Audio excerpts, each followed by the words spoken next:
ನಿನ್ನೆ ಮೈಸೂರಲ್ಲಿ ಸಿಎಂ ಸಿದ್ದರಾಮಯ್ಯ ಅವರು ಭಾಷಣವನ್ನು ಮಾಡಬೇಕಾದ್ರೆ ಒಂದು ಖಡಕ್ ಎಚ್ಚರಿಕೆಯನ್ನು ಕೊಡ್ತಾರೆ.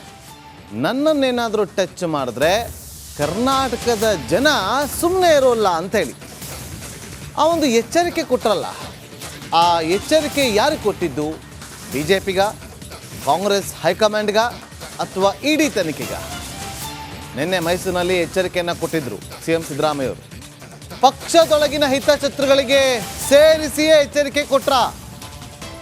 ಲೋಕ ತನಿಖೆಯನ್ನು ಎದುರಿಸಿರುವಂಥ ಸಿಎಂ ಸಿದ್ದರಾಮಯ್ಯ ಅವರು ಮುಂದಿನ ದಿನಗಳಲ್ಲಿ ಇಡಿ ತನಿಖೆ ಆತಂಕದಲ್ಲೂ ಕೂಡ ಇದ್ದಾರೆ, ಎದುರಾಗುತ್ತೆ ಅಂತೇಳಿ. ಸೊ ಪಕ್ಷದೊಳಗಿನ ಆಂತರಿಕ ಮಾಹಿತಿಯಿಂದ ಆತಂಕ ಏನಾದರೂ ಎದುರಾಗಿದೆಯಾ? ಡಿಸೆಂಬರ್ ನಂತರ ಸಿಎಂ ಕುರ್ಚಿಗೆ ಕಾದಿದ್ಯಾ ಕಂಟಕ ಅನ್ನೋ ಚರ್ಚೆಗಳು ಶುರುವಾಗ್ತಾ ಇದೆ. ಎಲ್ಲ ಕಾರಣಕ್ಕೋಸ್ಕರ ಇವರು ಈ ರೀತಿಯಾಗಿ ಎಚ್ಚರಿಕೆಯನ್ನು ಕೊಟ್ರ ಮೈಸೂರಲ್ಲಿ ನಿಂತು ಅನ್ನುವ ಚರ್ಚೆ ಈಗ ಶುರುವಾಗಿದೆ.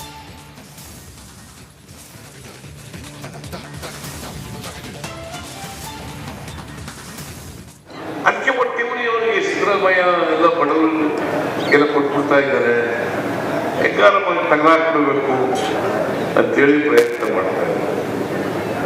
ನಾನು ಹೇಳಿದೆ, ನಮ್ಮ ಕರ್ನಾಟಕದ ಜನ ನನ್ನನ್ನು ಮುಟ್ಟಿದರೆ ಸುಮ್ಮನೆ ಬಿಡಲ್ಲ ಅಂತ ಹೇಳಿದ್ದೀನಿ. ಎಲ್ಲ ರಾಜ್ಯದ ಮುಖ್ಯಮಂತ್ರಿಗಳನ್ನ ಎದುರಿಸೋದು. ಯಾಕಂದ್ರೆ ಇನ್ಕಮ್ ಟ್ಯಾಕ್ಸ್ ಅವ್ರ ಕೈನಲ್ಲಿದೆ, CBI ಅವ್ರ ಕೈನಲ್ಲಿದೆ, ಇಡಿ ಅವ್ರ ಕೈನಲ್ಲಿದೆ. ಅವುಗಳನ್ನ ಛೂ ಬಿಡೋದು. ಈಗ ನನ್ನ ಮೇಲೆ ಹಾಕಿದಾರಲ್ಲ ಕೇಸು, 100 ಸುಳ್ಳು ಕೇಸು. ನಾನು ನಿನ್ನೆ ಮೊನ್ನೆ ರಾಜಕೀಯಕ್ಕೆ ಬಂದಿಲ್ಲ, ನಿನ್ನೆ ಮೊನ್ನೆ ಮಂತ್ರಿ ಆಗಿಲ್ಲ. ನಾನು ಮಂತ್ರಿಯಾಗಿ 40 ವರ್ಷಗಳಾಗೋಯ್ತು. ಯಾವುದೇ ಕಳಂಕ ಇಲ್ಲ ನನ್ನ ಮೇಲೆ. ಇವತ್ತು ಸುಳ್ಳು ಕೇಸನ್ನು ಹಾಕಿ ಸಿದ್ದರಾಮಯ್ಯ ಹೆಂಡತಿ 14 ಸೈಟ್ ತಗೊಂಡಿದ್ದಾರೆ. 14 ಸೈಟ್. ಸಿದ್ದರಾಮಯ್ಯ 14 ಸೈಟ್ಗೆ ರಾಜಕಾರಣ ಮಾಡಬೇಕಾಗಿತ್ತ? ಮತ್ತಷ್ಟು ಮಾಹಿತಿಯನ್ನು ಕೊಡೋದಕ್ಕೆ ನಮ್ಮ ಮೈಸೂರು ಪ್ರತಿನಿಧಿ ವಿನೋದ್ ಈಗ ನೇರ ಸಂಪರ್ಕದಲ್ಲಿ ಜಾಯ್ನ್ ಆಗಿದ್ದಾರೆ. ವಿನೋದ್, ನಿನ್ನೆ ಈ ರೀತಿಯಾಗಿ ಒಂದು ಎಚ್ಚರಿಕೆಯನ್ನು ಕೊಟ್ಟಿದ್ದಾರೆ. ಯಾರು ಕೊಟ್ಟಿರ್ಬೋದು ವಿನೋದ್?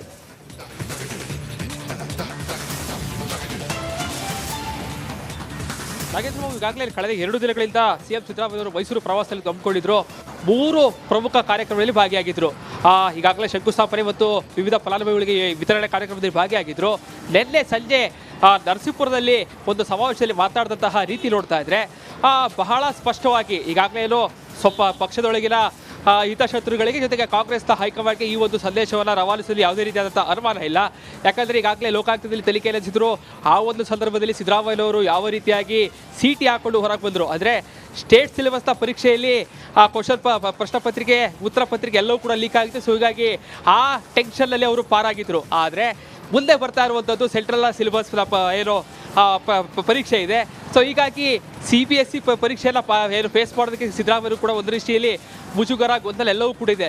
ಇಡಿಗೆ ಒಂದು ವೇಳೆ ನೋಟಿಸ್ ಎಲ್ಲ ಕೊಟ್ಟಿದ್ದೆ ಆದಲ್ಲಿ ಅಂದರೆ CM ಅವರ ಕುರ್ಚಿಗೆ ಸಾಕಷ್ಟು ದೊಡ್ಡ ಮಟ್ಟದ ಕಂಟಕ ಬರುವಂತಹ ಸಾಧ್ಯತೆ ಇದೆ. ಸೊ ಹೀಗಾಗಿ ಒಂದು ದೊಡ್ಡ ಮಟ್ಟದ ಟೆನ್ಷನ್ ಅಂತೂ ಕಳೆದ 3 ದಿನಗಳಿಂದ CM ಅವರು ಇದ್ದಾರೆ.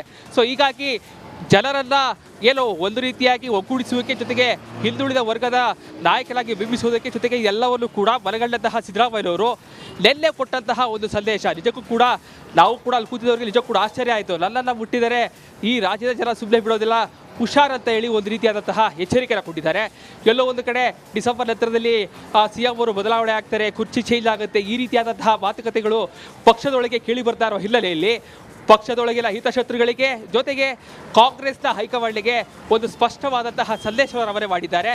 ಒಂದು ವೇಳೆ ಇಡಿ ನೋಟಿಸನ್ನು ಕೊಟ್ಟ ಸಂದರ್ಭದಲ್ಲೂ ಕೂಡ ನೀವು ನಮ್ಮ ಜೊತೆ ಇರಬೇಕು. ಲೋಕಾಯುಕ್ತದಲ್ಲಿ ಯಾವಾಗ ನೋಟಿಸನ್ನು ಕೊಟ್ಟರು ಆ ಸಂದರ್ಭದಲ್ಲಿ ತೆಗೆದುಕೊಂಡಂತಹ ಪಕ್ಷದ ನಿರ್ಣಯ ಏನಾಗಿತ್ತು, ಪ್ರತಿಯೊಬ್ಬರು ಕೂಡ ಸಿದ್ದರಾಮಯ್ಯ ಪರವಾಗಿದ್ದೇವೆ ಅನ್ನುವಂತಹ ಸಂದೇಶ ಕೊಡಬೇಕು. ಸೊ ಹೀಗಾಗಿ ಇಡಿ ನೋಟಿಸ್ ಕೊಟ್ಟ ಸಂದರ್ಭದಲ್ಲೂ ಕೂಡ ಇಡೀ ಕಾಂಗ್ರೆಸ್ ಪಕ್ಷ ನನ್ನ ಜೊತೆಗೆ ಇರಬೇಕು ಅನ್ನುವಂತಹ ಸಂದೇಶ ರವಾನೆ ಮಾಡಬೇಕು ಅನ್ನುವಂತಹ ಸಂದೇಶ ಕೊಡಬೇಕು ಅನ್ನುವ ರೀತಿಯಲ್ಲಿ ನಿನ್ನೆ ಸಿದ್ದರಾಮಯ್ಯವರು ಮಾತಾಡುವಂಥದ್ದು. ಸೊ ಹೀಗಾಗಿ ನಿನ್ನೆ ಸಿದ್ದರಾಮಯ್ಯವರ ಹೇಳಿಕೆ ಪಕ್ಷದೊಳಗೂ ಕೂಡ ಸಾಕಷ್ಟು ಚರ್ಚೆ ಆಗ್ತಾ ಇದೆ. ಸಾರ್ವಜನಿಕ ವಲಯದಲ್ಲೂ ಕೂಡ ದೊಡ್ಡ ಮಟ್ಟದ ಚರ್ಚೆಗಳಾಗ್ತಾ ಇದೆ. ಸೊ ಹೀಗಾಗಿ ಇಡಿ ನೋಟಿಸ್ ಬಂದ ನಂತರದಲ್ಲಿ ಈ ಸಿದ್ದರಾಮಯ್ಯ ಹೇಳಿಕೆ ಇರ್ಬೋದು ಅಥವಾ ಮೂಢ ಹಗರಣದ ಈ ಒಂದು ತನಿಖೆ ಇರ್ಬೋದು ಯಾವ ಹಂತಕ್ಕೆ ತಲುಪುತ್ತೆ ಅನ್ನೋದನ್ನ ಕಾದು ನೋಡ್ಬೇಕಾಗತ್ತೆ Nagendra Babu. Okay, thank you Vinod. ನಿನ್ನೆ ಮೈಸೂರಲ್ಲಿ CM ಸಿದ್ದರಾಮಯ್ಯ ಅವರು ಭಾಷಣವನ್ನು ಮಾಡಬೇಕಾದ್ರೆ ಒಂದು ಖಡಕ್ ಎಚ್ಚರಿಕೆಯನ್ನು ಕೊಡ್ತಾರೆ. ನನ್ನನ್ನೇನಾದರೂ ಟಚ್ ಮಾಡಿದ್ರೆ ಕರ್ನಾಟಕದ ಜನ ಸುಮ್ಮನೆ ಇರೋಲ್ಲ ಅಂತೇಳಿ ಆ ಒಂದು ಎಚ್ಚರಿಕೆ ಕೊಟ್ಟರಲ್ಲ. ಆ ಎಚ್ಚರಿಕೆ ಯಾರಿಗೆ ಕೊಟ್ಟಿದ್ದು? BJPಗ, ಕಾಂಗ್ರೆಸ್ ಹೈಕಮಾಂಡ್ಗ ಅಥವಾ ಇಡಿ ತನಿಖೆಗ? ನಿನ್ನೆ ಮೈಸೂರಿನಲ್ಲಿ ಎಚ್ಚರಿಕೆಯನ್ನು ಕೊಟ್ಟಿದ್ರು CM ಸಿದ್ದರಾಮಯ್ಯ ಅವರು. ಪಕ್ಷದೊಳಗಿನ ಹಿತಶತ್ರುಗಳಿಗೆ ಸೇರಿಸಿಯೇ ಎಚ್ಚರಿಕೆ ಕೊಟ್ರ. ಲೋಕ ತನಿಖೆಯನ್ನ ಎದುರಿಸಿರುವಂಥ CM ಸಿದ್ದರಾಮಯ್ಯ ಅವರು ಮುಂದಿನ ದಿನಗಳಲ್ಲಿ ಇಡಿ ತನಿಖೆ ಆತಂಕದಲ್ಲೂ ಕೂಡ ಇದ್ದಾರೆ, ಎದುರಾಗುತ್ತೆ ಅಂತೇಳಿ. ಸೊ ಪಕ್ಷದೊಳಗಿನ ಆಂತರಿಕ ಮಾಹಿತಿಯಿಂದ ಆತಂಕ ಏನಾದರೂ ಎದುರಾಗಿದೆಯಾ? ಡಿಸೆಂಬರ್ ನಂತರ CM ಕುರ್ಚಿಗೆ ಕಾದಿದ್ಯಾ ಕಂಟಕ ಅನ್ನೋ ಚರ್ಚೆಗಳು ಶುರುವಾಗ್ತಾ ಇದೆ. ಎಲ್ಲ ಕಾರಣಕ್ಕೋಸ್ಕರ ಇವರು ಈ ರೀತಿಯಾಗಿ ಎಚ್ಚರಿಕೆಯನ್ನು ಕೊಟ್ರ ಮೈಸೂರಲ್ಲಿ ನಿಂತು ಅನ್ನುವ ಚರ್ಚೆ ಈಗ ಶುರುವಾಗಿದೆ.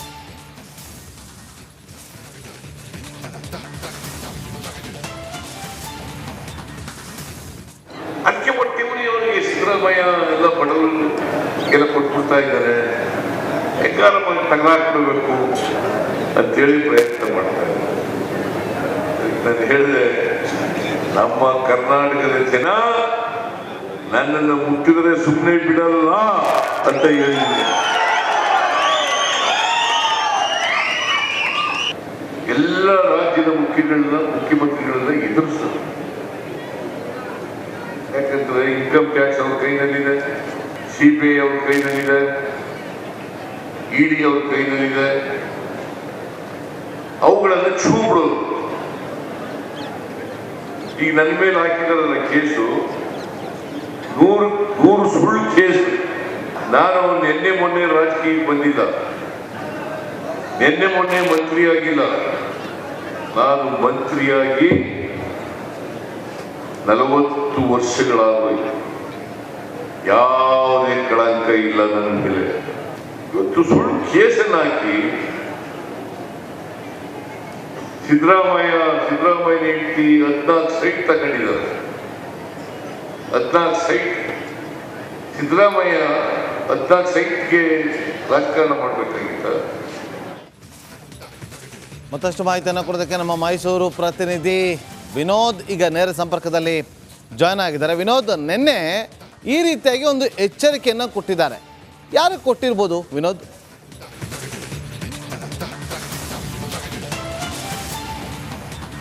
ನಾಗೇಂದ್ರ ಬಾಬು, ಈಗಾಗಲೇ ಕಳೆದ 2 ದಿನಗಳಿಂದ CM ಸಿದ್ದರಾಮಯ್ಯ ಅವರು ಮೈಸೂರು ಪ್ರವಾಸದಲ್ಲಿ ಹಮ್ಮಿಕೊಂಡಿದ್ರು. 3 ಪ್ರಮುಖ ಕಾರ್ಯಕ್ರಮಗಳಲ್ಲಿ ಭಾಗಿಯಾಗಿದ್ರು. ಈಗಾಗಲೇ ಶಂಕುಸ್ಥಾಪನೆ ಮತ್ತು ವಿವಿಧ ಫಲಾನುಭವಿಗಳಿಗೆ ವಿತರಣೆ ಕಾರ್ಯಕ್ರಮದಲ್ಲಿ ಭಾಗಿಯಾಗಿದ್ರು. ನಿನ್ನೆ ಸಂಜೆ ನರಸೀಪುರದಲ್ಲಿ ಒಂದು ಸಮಾವೇಶದಲ್ಲಿ ಮಾತನಾಡಿದಂತಹ ರೀತಿ ನೋಡ್ತಾ ಇದ್ರೆ ಬಹಳ ಸ್ಪಷ್ಟವಾಗಿ ಈಗಾಗಲೇ ಏನೋ ಸ್ವಲ್ಪ ಪಕ್ಷದೊಳಗಿನ ಹಿತಶತ್ರುಗಳಿಗೆ ಜೊತೆಗೆ ಕಾಂಗ್ರೆಸ್ನ ಹೈಕಮಾಂಡ್ಗೆ ಈ ಒಂದು ಸಂದೇಶವನ್ನು ರವಾನಿಸಲು ಯಾವುದೇ ರೀತಿಯಾದಂಥ ಅನುಮಾನ ಇಲ್ಲ. ಯಾಕಂದರೆ ಈಗಾಗಲೇ ಲೋಕಾಯುಕ್ತದಲ್ಲಿ ತನಿಖೆ ನಡೆಸಿದ್ರು. ಆ ಒಂದು ಸಂದರ್ಭದಲ್ಲಿ ಸಿದ್ದರಾಮಯ್ಯನವರು ಯಾವ ರೀತಿಯಾಗಿ ಸೀಟಿ ಹಾಕೊಂಡು ಹೊರಗೆ ಬಂದರು ಅಂದರೆ ಸ್ಟೇಟ್ ಸಿಲೆಬಸ್ನ ಪರೀಕ್ಷೆಯಲ್ಲಿ ಆ ಪ್ರಶ್ನೆ ಪತ್ರಿಕೆ, ಉತ್ತರ ಪತ್ರಿಕೆ ಎಲ್ಲವೂ ಕೂಡ ಲೀಕ್ ಆಗಿತ್ತು. ಸೊ ಹೀಗಾಗಿ ಆ ಟೆನ್ಷನ್ನಲ್ಲಿ ಅವರು ಪಾರಾಗಿದ್ದರು. ಆದರೆ ಮುಂದೆ ಬರ್ತಾ ಇರುವಂಥದ್ದು ಸೆಂಟ್ರಲ್ ಸಿಲೆಬಸ್ ಏನೋ ಪರೀಕ್ಷೆ ಇದೆ. ಸೊ ಹೀಗಾಗಿ CBSE ಪರೀಕ್ಷೆಯನ್ನು ಏನು ಫೇಸ್ ಮಾಡೋದಕ್ಕೆ ಸಿದ್ದರಾಮಯ್ಯ ಕೂಡ ಒಂದು ದೃಷ್ಟಿಯಲ್ಲಿ ಮುಜುಗರ, ಗೊಂದಲ ಎಲ್ಲವೂ ಕೂಡ ಇದೆ. ಇಡಿಗೆ ಒಂದು ವೇಳೆ ನೋಟಿಸ್ ಎಲ್ಲ ಕೊಟ್ಟಿದ್ದೆ ಆದಲ್ಲಿ ಅಂದರೆ CM ಅವರ ಕುರ್ಚಿಗೆ ಸಾಕಷ್ಟು ದೊಡ್ಡ ಮಟ್ಟದ ಕಂಟಕ ಬರುವಂತಹ ಸಾಧ್ಯತೆ ಇದೆ. ಸೊ ಹೀಗಾಗಿ ಒಂದು ದೊಡ್ಡ ಮಟ್ಟದ ಟೆನ್ಷನ್ ಅಂತೂ ಕಳೆದ 3 ದಿನಗಳಿಂದ CM ಅವರು ಇದ್ದಾರೆ. ಸೊ ಹೀಗಾಗಿ ಜನರನ್ನ ಏನೋ ಒಂದು ರೀತಿಯಾಗಿ ಒಗ್ಗೂಡಿಸುವಿಕೆ ಜೊತೆಗೆ ಹಿಂದುಳಿದ ವರ್ಗದ ನಾಯಕರಾಗಿ ಬಿಂಬಿಸುವುದಕ್ಕೆ ಜೊತೆಗೆ ಎಲ್ಲವನ್ನು ಕೂಡ ಮನಗಂಡಂತಹ ಸಿದ್ದರಾಮಯ್ಯನವರು ನಿನ್ನೆ ಕೊಟ್ಟಂತಹ ಒಂದು ಸಂದೇಶ ನಿಜಕ್ಕೂ ಕೂಡ ನಾವು ಕೂಡ ಅಲ್ಲಿ ಕೂತಿದವರಿಗೆ ನಿಜಕ್ಕೂ ಕೂಡ ಆಶ್ಚರ್ಯ ಆಯಿತು. ನನ್ನನ್ನು ಮುಟ್ಟಿದರೆ ಈ ರಾಜ್ಯದ ಜನ ಸುಮ್ಮನೆ ಬಿಡೋದಿಲ್ಲ, ಹುಷಾರ್ ಅಂತ ಹೇಳಿ ಒಂದು ರೀತಿಯಾದಂತಹ ಎಚ್ಚರಿಕೆಯನ್ನು ಕೊಟ್ಟಿದ್ದಾರೆ. ಎಲ್ಲೋ ಒಂದು ಕಡೆ ಡಿಸೆಂಬರ್ ನಂತರದಲ್ಲಿ CM ಅವರು ಬದಲಾವಣೆ ಆಗ್ತಾರೆ, ಕುರ್ಚಿ ಚೇಂಜ್ ಆಗುತ್ತೆ, ಈ ರೀತಿಯಾದಂತಹ ಮಾತುಕತೆಗಳು ಪಕ್ಷದೊಳಗೆ ಕೇಳಿ ಬರ್ತಾ ಇರೋ ಹಿನ್ನೆಲೆಯಲ್ಲಿ ಪಕ್ಷದೊಳಗಿನ ಹಿತಶತ್ರುಗಳಿಗೆ ಜೊತೆಗೆ ಕಾಂಗ್ರೆಸ್ನ ಹೈಕಮಾಂಡ್ಗೆ ಒಂದು ಸ್ಪಷ್ಟವಾದಂತಹ ಸಂದೇಶವನ್ನು ರವಾನೆ ಮಾಡಿದ್ದಾರೆ. ಒಂದು ವೇಳೆ ಇಡಿ ನೋಟಿಸನ್ನು ಕೊಟ್ಟ ಸಂದರ್ಭದಲ್ಲೂ ಕೂಡ ನೀವು ನಮ್ಮ ಜೊತೆ ಇರಬೇಕು, ಲೋಕಾಯುಕ್ತದಲ್ಲಿ ಯಾವಾಗ ನೋಟಿಸನ್ನು ಕೊಟ್ಟರು ಆ ಸಂದರ್ಭದಲ್ಲಿ ತೆಗೆದುಕೊಂಡಂತಹ ಪಕ್ಷದ ನಿರ್ಣಯ ಏನಾಗಿತ್ತು, ಪ್ರತಿಯೊಬ್ಬರು ಕೂಡ ಸಿದ್ದರಾಮಯ್ಯ ಪರವಾಗಿದ್ದೇವೆ ಅನ್ನುವಂತಹ ಸಂದೇಶ ಕೊಡಬೇಕು. ಸೊ ಹೀಗಾಗಿ ಇಡಿ ನೋಟಿಸ್ ಕೊಟ್ಟ ಸಂದರ್ಭದಲ್ಲೂ ಕೂಡ ಇಡೀ ಕಾಂಗ್ರೆಸ್ ಪಕ್ಷ ನನ್ನ ಜೊತೆಗೆ ಇರಬೇಕು ಅನ್ನುವಂತಹ ಸಂದೇಶ ರವಾನೆ ಮಾಡಬೇಕು ಅನ್ನುವಂತಹ ಸಂದೇಶ ಕೊಡಬೇಕು ಅನ್ನುವ ರೀತಿಯಲ್ಲಿ ನಿನ್ನೆ ಸಿದ್ದರಾಮಯ್ಯ ಅವರು ಮಾತಾಡುವಂಥದ್ದು. ಸೊ ಹೀಗಾಗಿ ನಿನ್ನೆ ಸಿದ್ದರಾಮಯ್ಯ ಅವರ ಹೇಳಿಕೆ ಪಕ್ಷದೊಳಗೂ ಕೂಡ ಸಾಕಷ್ಟು ಚರ್ಚೆ ಆಗ್ತಾ ಇದೆ, ಸಾರ್ವಜನಿಕ ವಲಯದಲ್ಲೂ ಕೂಡ ದೊಡ್ಡ ಮಟ್ಟದ ಚರ್ಚೆಗಳಾಗ್ತಾ ಇದೆ. ಸೊ ಹೀಗಾಗಿ ಇಡಿ ನೋಟಿಸ್ ಬಂದ ನಂತರದಲ್ಲಿ ಈ ಸಿದ್ದರಾಮಯ್ಯ ಹೇಳಿಕೆ ಇರ್ಬೋದು ಅಥವಾ ಮೂಢ ಹಗರಣದ ಈ ಒಂದು ತನಿಖೆ ಇರ್ಬೋದು ಯಾವ ಹಂತಕ್ಕೆ ತಲುಪುತ್ತೆ ಅನ್ನೋದನ್ನ ಕಾದು ನೋಡಬೇಕಾಗತ್ತೆ Nagendra Babu. Okay, thank you Vinod.